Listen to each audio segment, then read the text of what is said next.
يقول لك رزاق لو غسان. غسان احلى. غسان ها؟ غسان مساء الخير. شلون مساء صحة؟ النور حبيبي. قبل الله. قبل الله اعمالك حبيبي. شبكة الإعلام العراقي تحتفي بأعمالها الرمضانية، شلون تشوف قرب الطبقة الحاكمة أن يصح التعبير عن الفنان عموما وعن المواطن المدني خصوصا؟ والله شوف راح اقول لك شغله، انا جدا فرحان بدا الاهتمام بالفنان العراقي زين.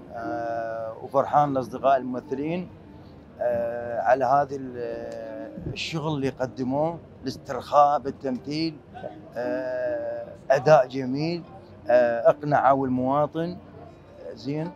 واقول لك حكايه، نعم. ان شاء الله الدراما العراقيه قادمه بقوه للوطن العربي، منافسه. أشوفك بدور درامي ممكن السنة القادمة رزاق. كيف المخرجين؟ كيف المخرجين؟ يا ريت ما عندك مشكلة. يجربون وراح يشوفون. هاي التجارب ها؟ حياة تجارب، يمكن انجح من الكوميديا، الكوميديا صعبه. رزاق سؤال، انتقادات طالت منحة رئاسة الوزراء لدعم الدراما. شنو ترد على المنتقدين؟ لهم حق؟ لا. شنو تتوقع؟ اي شيء بانتقاد كل الحق انه ينتقدون زين. انا الانتقاد يعني ما يعني كلش مع الانتقاد. يلا حبيبي يلا تعال زين. وان شاء الله ماكو شيء يطول، ماكو شيء ما يجي. حاملين راية الانتقاد المخرجين اللي ما حصلوا منحة الدراما، لا هو لا لا لازم لا. الكل يحصل؟ يحصلون ان شاء الله، والدراما قادمه مالتنا، قلت لك قادمه عربيين ان شاء الله، بس يحتاج لنا دعم.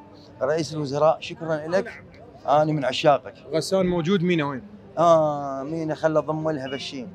مينا والله عندها لايف مباشر في قناه برنامج. وايد طمطموا لها، مو فد يوم قلت اليوم ما جت لها، كلها معذوره. وتعتذر من عندكم جميعا، وقالت لي غسان روح انت بدالي، وانا قلت لها خلاص راح اعتذر لك للجمهور، اعتذر لك العراقيه، بس هي المفروض قلت لها تعالي حتى ل 10 دقائق سلمي وروحي. ايه هو هذا صح. قلت لها سلمي وروحي، قالت لا ما لحق، مو باتيكير ومانيكير وشعري. قلت لها لا 10 دقائق، فما جت بعد اسهل شغلتهم قبل تسريح وبدل. انا حتى ما سويت تسريحه قبل لبس الستره وجيت.